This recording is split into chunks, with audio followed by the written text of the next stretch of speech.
Okay, so our next talk, we have Emily Stolfo. Got that right? Yeah, so Emily's from New York, my other favorite city, and she's been doing Ruby for 3 years. She works at MongoDB, where she works on their Ruby drivers, and she's also on staff at Columbia, where she teaches what? Rails. Ruby teaches Ruby on Rails at Columbia. Wow, they actually teach Rails at colleges now. That's kind of cool. Well, well, maybe you can talk about that later. Okay, great. So Emily is going to talk to us about threading. yes. So big round for Emily.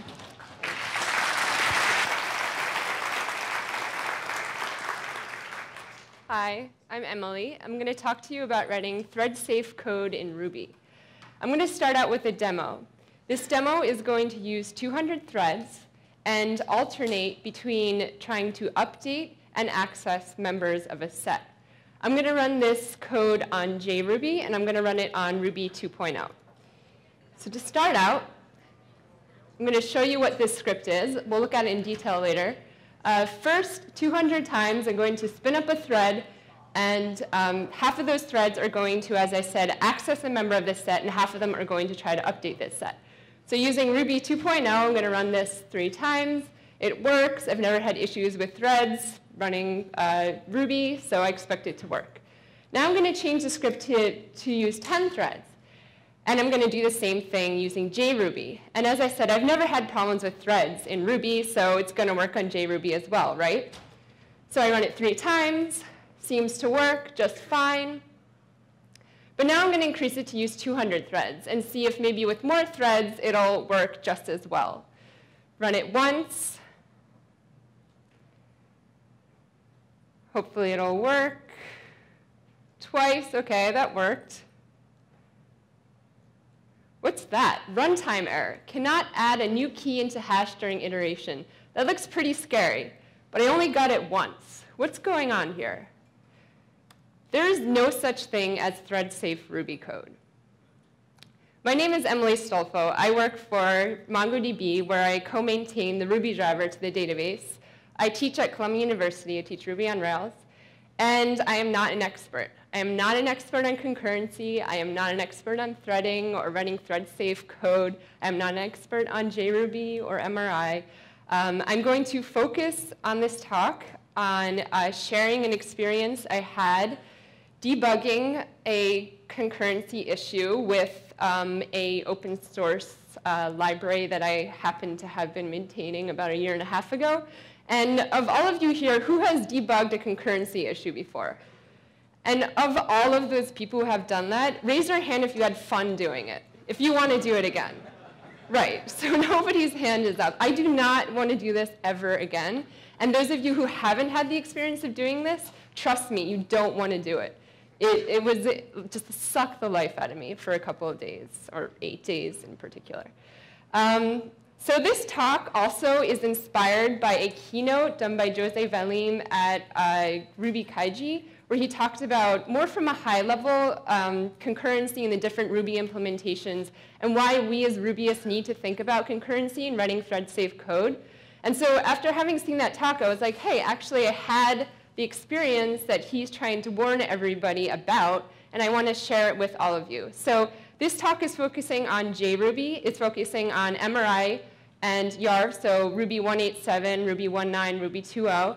It's not going to mention Rubinius at all, not because it's not important or that other implementations of Ruby are not important. It's just really what my knowledge area is and what my experience has been. So please, if you're looking for information on Rubinius or other implementations and concurrency in those implementations, feel free to do your own research. I'm only going to look at a sliver of this subject over the course of the next 25 minutes. So let's look at the code that I ran in that demo a little bit slower this time. So as I said, I had 200 threads. Every other thread would try to access this shared data structure. It's a set, which is a derivative of hash. And all the other threads would try to update. Did I say update, or you get the point. So they would do, one would try to read, one would try to update. And we saw that in Ruby 2.0, there were no problems with 200 threads. Again, I only ran the code 3 times, so maybe I happened to not have seen the bug in running it 3 times. But Let's just say like it ran fine. With JRuby with 10 threads, I saw that it worked fine as well when I ran it those 3 times.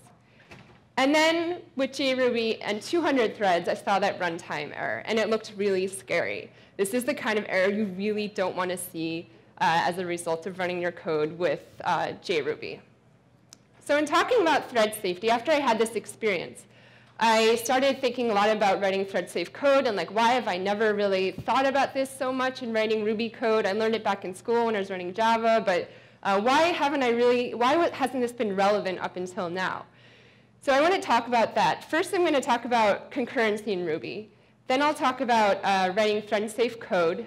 And then I'll talk about testing concurrency, which arguably is the hardest part of all of this. So as you can imagine, what makes debugging concurrency issues so difficult is that you sometimes only see the problem after it happens. So if you have a race condition and your data gets all messed up and it's inconsistent, you see the inconsistency after you've had the problem. And that's what makes it so hard.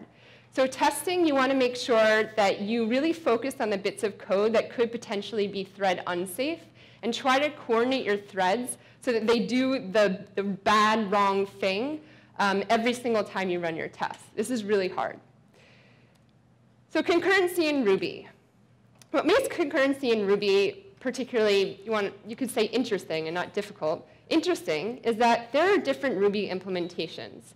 In particular, there's a difference in how threads work between implementations. As I said, I'm going to focus on Ruby 2.0, so MRI 1.8.7, 1.9, 2.0, and JRuby in this talk. I'm not going to talk about other implementations. And in trying to explain this, I tried to come up with a metaphor, hopefully it'll make sense, that threads are like music.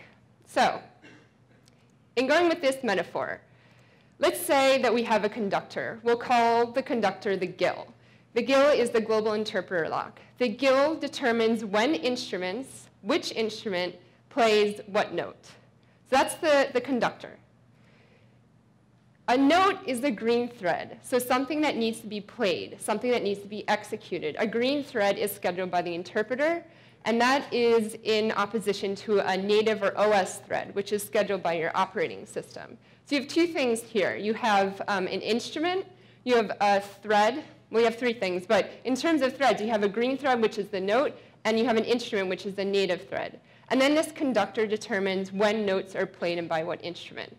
So sticking with this metaphor and this idea, let's look at how Ruby 1.8 works. In Ruby 1.8, you only have one OS thread. You only have one instrument. You have the GIL, you have the conductor, and the conductor says, violin, play this note, then play this note, this note, this note. And it can only use the violin. So the notes are played serially, one after another, never at the same time, because by definition, you're only using one instrument, so the one instrument can only play one note at the same time, or at least a violin can't play multiple notes at the same time. Or can it? Maybe that's wrong. Anyway, moving on. 1.9. Ruby 1.9, you're allowed to use different OS threads. You're allowed to use different instruments. You still have the GIL, though. And the GIL determines that the violin, then the saxophone, then the trumpet, then the oboe will play one note, one at a time. And you might notice here that this is a chord. We're building up to a chord. But there's no chord. Everything's played separately. But what if we want a chord? That's where you can use something like JRuby. In JRuby, you can use multiple OS threads that are scheduled by the operating system. And as you can see, there's no GIL. There's no conductor. So notes can be played at the same time. You can make use of multiple cores and have 2 threads executing, 2 instruments playing 2 notes at the same time. And this is where you might run into issues. So different Rubies have different semantics. And so semantics is a little bit more than that, but for the purposes of this talk, the semantics of what a green thread is and when threads are scheduled and what it means when you use a thread are different. Our code sometimes works by sheer luck. You're lucky your code hasn't run on JRuby. And you're lucky there's a GIL. The GIL has kept us all nice and warm and fuzzy up until now, but it's time we all wake up and smell the threads. So in order to explain my personal experience and warn you against having this issue that as I said, spent 8 days of awful horror trying to debug, I'm going to use the Ruby driver as an example because it's what I know the best. And in order to explain this, these particular concurrency issues that could happen in the Ruby driver, I need to talk very briefly about MongoDB. MongoDB allows you to have replica sets. Replica sets are made up of a number of nodes, and those are of one of 2 types. A node can be a primary, and there's only one in one single replica set. And all the rest of the nodes are secondaries. You can only write to the primary, you can read from secondaries, and you can read from the primary. So the Ruby driver implements connection pooling. And when a thread comes in and it needs to do an operation on a node, it needs to consult a cached state of the replica set that the driver has saved and say, hey, I need a primary, I'm going to do a write. Or I'm going to do a read, give me a secondary. Or I'm going to do a read, and it's OK to do this one on the primary because my writes are very low right now. So the whole point of this is to tell you that the replica set state is saved by the driver. And as threads come in, they consult this replica set state that's cached and ask the driver specifically for one type of node. So what's interesting about this and what makes this code hard is that you can have a case of failover where one of your nodes goes down your replica set, let's say the primary, and then another primary is selected from the list of secondaries. And then when that primary comes back online, it becomes a secondary. So a new primary is selected. And so what's happening here, and the whole point of showing this animation of me explaining replica sets, is to say that there is mutable shared state amongst threads in the Ruby driver. So let's look at this snippet of code from the Ruby driver. This is highly simplified. If you look at the Ruby driver, you won't find this code anywhere. I've really tried to focus on the concurrency problem that I needed to solve. And so this isn't so much code, but what it shows you is that the Ruby driver in the initialize method will create a list of nodes that exist in the replica set. This is the shared mutable state. In a method called connect to nodes, it'll connect to one single node, the seed node, and it'll issue a command on that seed node, get the configuration that that node has, and that configuration will tell the driver what other nodes exist in the set. So that's that node's view of the replica set. And the driver then takes that view and tries to connect to each one of the nodes in that list and appends or adds to the set so that it has this view that corresponds to each one of the nodes in the set. So then there is a method called chooseNode, which is where a thread would come in and say, I have this operation to do. I'm looking for a primary. I'm looking for a secondary. And it will go through the list of nodes and return the first one that is of that type. So this should look a little similar to something that we looked at before. It was the demo that we saw in the beginning. A set is used here. You can have n number of nodes, and some of those nodes might be trying to connect, some of those threads might be trying to connect to nodes, while other threads might be trying to send an operation to nodes or iterate through that list of nodes. So there is a potential concurrency issue here. If you have multiple threads trying to update or access this shared data structure called nodes, you could potentially see that horrible runtime error. Not that we've ever seen this. We often use hashes as caches. As I said, a set is a derivative of hash. So this isn't some random, obscure data structure that I'm using here. This is something that you are all using in your code as a cache, I'm sure, somewhere, and that you probably use in multiple places. So you need to be aware of this. You need to be aware of using hashes as caches, and if you have multiple threads, what the implications of having multiple threads trying to use or update that shared cache at the same time. Hashes and their derivatives are not thread safe in JRuby. What does that mean, actually? So when you have that one line that adds a node to the node set, that corresponds to a bunch of little instructions, right? The GIL prevents any other thread to be doing something else while all of those little instructions are happening. So if you're reading or iterating through that set and you're trying to update that set, it's not just one line of code. It's multiple lines of code. the operating system could interrupt a thread anywhere in that little bit of code and potentially let another thread to do something. That's where you might run into issues. So remember that JRuby uses operating system level threads, and Ruby 19.20 has the guild. So you can't let another thread get in there and do something and interrupt your work. So how do we write this code thread safely? This seems like a really dangerous situation, but there are things that we can do to make this code thread safe. Writing thread safe code is not a formula. There are a number of considerations, a number of approaches to running thread safe code, some that involve locking, some that don't. But I'm going to focus on some rules of thumb that I've learned over the last year and a half. First of all, shared data. Some alarms should be going off if you're using shared data between threads. And the first thing you should think is, I'm going to try to avoid using shared data.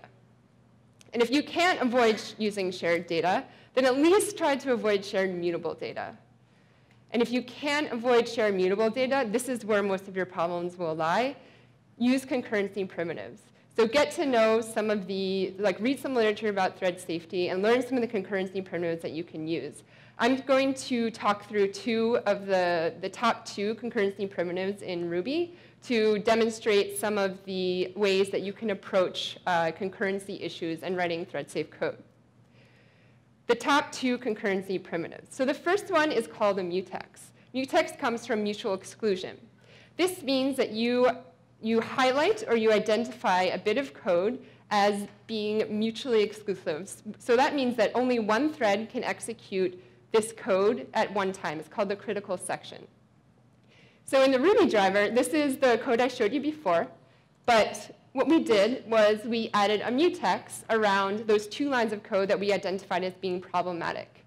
I'm using the synchronize method. The synchronize method, what it does is you pass it a block, and it creates a lock, then it yields the block that you've passed to it, and then it unlocks. So it's wrapping this critical section that you've identified. And so by putting this mutex around these two lines, I ensure that at most one thread can be accessing either one of these lines of code at the same time. And so this is where the shared replica state is being updated, and that's where it's being read. So I make sure that I never see that runtime error. I won't have in JRuby two threads trying to iterate or update this set at the same time. So that's great. That works. A mutex is not magic. So you can use it, but there are a number of things that you need to think about. Sometimes it makes your code even more complex. So what do I mean that it's not magic? First of all, avoid locking around I/O. So I/O is anything like a network request, waiting for a response from the database, opening a file. These are all things that are dependent on external resources that you have no control over. And that's what you want to avoid putting inside a critical section. Why? Because when you have one thread inside that critical section, you have n-1 threads waiting potentially to acquire that lock and waiting for this one external resource. And this is generally bad practice because you're making all of the threads in your system wait for something that you have no control over. So bringing us back to the Ruby driver, here in this synchronized block, I had some code that tried to connect to the node. And this is dependent on the network, right? This is an external resource that I'm sending a message to and waiting for a response back from. And I don't want all of my other threads to be waiting for this to happen. So the solution to this is pretty simple. I can just move the connect to outside of the synchronized block. But the point here is that when you're using a mutex, you want to make sure that your mutex is around the finest grained bit of code, because that bit of code is going to be single-threaded. And you're using multiple threads for efficiency and for speed, right, and performance. So you want to make sure that whenever you have these areas of your code that are single-threaded, they're as small as possible. And definitely avoid synchronizing. I say synchronize because that's the name of the method, but you can say locking around code that will be dependent on external resources, in particular I/O. Something else that's a little more abstract is this problem called the thundering herd. And the thundering herd is a situation in which you have a lot of threads waiting to acquire a lock or waiting for a particular event to happen so they can continue on. And when that event happens, you wake up each one of those threads, say, hey, you can continue on or try to acquire this lock. but only one can continue. So you have all these threads that are waiting for this one thing. You wake all of them up, but only one can continue. And so you need to think about this. What are the implications of writing code that could potentially waste a lot of resources waking up threads if only one can continue when the lock has been released? So just be aware of that. Think about resources. And the last thing that you should consider, well, of course, there are many other considerations, but the last one I want to highlight is that you should think systemically. This is not something I can give you a very concrete thing to be mindful of, but as an example, in the Ruby driver and with replica sets, because you can only write to the primary, you could potentially have a lot of threads queued up waiting for a lock or waiting to continue on and run their op on the replica set. And if all of those threads are waiting to do a write, they're all waiting to connect to the primary. So you would have this case where as soon as the floodgates are open, all the threads are allowed to continue. You could overload your primary with requests. And depending on how much load is on your system at the time, you could potentially run into problems even in your database or even at the replica set level. So think systemically. That was a mutex. Now we're going to look at the second top concurrency primitive. It's called the condition variable. A condition variable is used to communicate between threads. It's like when one thread would raise a flag and say, hey guys, you can all try to do whatever it is you're waiting on after, because I'm done. So it's a way to signal between threads. So taking another code example from the Ruby driver, this is our connection pool. So as I said, we implement connection pooling. We have thread to socket affinity. So a thread will come in and try to require a socket to do a request and be stuck to that socket for the entirety of its session. So this code in the initialize method will set up an array called socket available, sorry, not an array, a condition variable called socket available, which is essentially that flag that it's going to use to communicate with other threads when it's done with its socket and puts it back into the list of available sockets. So this method checkout, there's a loop. A thread will come in, acquire a lock, get an available socket from the list of available sockets, if there is one, and return it. Otherwise, it'll wait for another thread to check in its socket and let it know that it can go and try to take that socket. So the check-in method is when a thread is done with its socket, it'll add it back into the list of available sockets and then let the other sockets know that one's available. So this is the condition variable where it appears in the code. Why is this a waste of system resources? Why is broadcast a waste of system resources? This will work, but there's something we can do to make it better.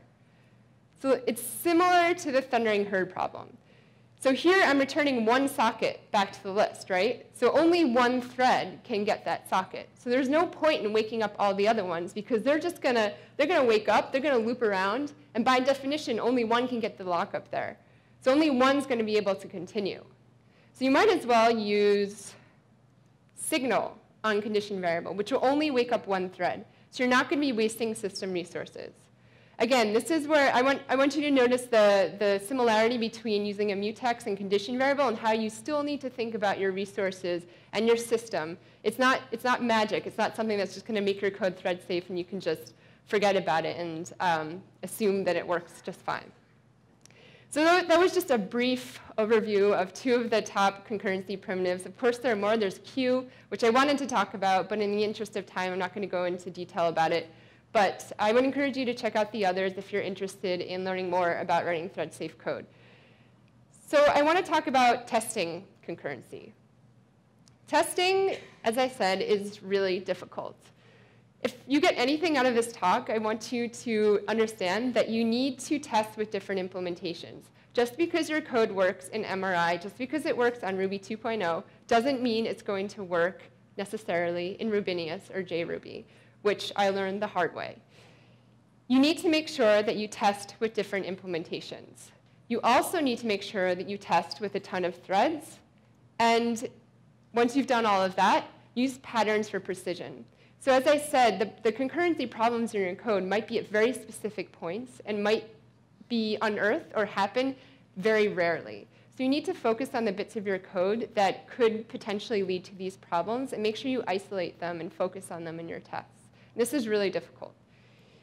So test with a ton of threads. This is the script that we saw at the beginning. If you remember, we ran JRuby. We ran the script with 10 threads using JRuby. We ran it 3 times, and we didn't see a problem. That was by luck. Then we made it use 200 threads, and we saw that runtime error, only 1 out of 3 times. So make sure you test with a ton of threads. 200 isn't really that much, but add more threads to your tests, because with increased number of threads, you're increasing the probability that you would run into a problem. So it's really important. And then use synchronization methods if you need more precision. So in particular, there's something called the rendezvous pattern or the barrier pattern, which is where you can coordinate all of your threads to do something up to a particular point, pause all of them, trigger an event, and then watch all of them go and try to make them stomp on each other and make sure that put a lot of strains in your code so you can test the thread safety of your code.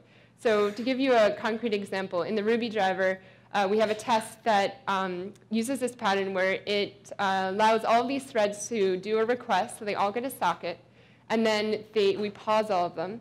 We kill a node, and then we let them continue. And we watch one of them refresh the replica set state for all of the other threads, and then watch the threads get new sockets for new nodes. So you want to make sure that you really hone in on these situations and scenarios and test your code focusing on those bits of those scenarios. In conclusion, concurrency in Ruby is difficult. It's different from in other languages. In particular, if you're going to write thread-safe code, you have to know your implementations. Understand the difference in semantics, because you might be lucky with the GIL in Ruby 2.0 or MRI, and you might be very unlucky if you start using JRuby or Rubinius, because they have different semantics. Know your concurrency primitives. Educate yourself on the condition variable or on mutual exclusion or on the mutex so that you can use them in your code and know how you're using them, understand the implications on your resources and on your system. And know your code. I said there's no such thing as thread-safe Ruby code, but there is a such thing as thread-safe JRuby 174 code. Be aware of this. Thank you.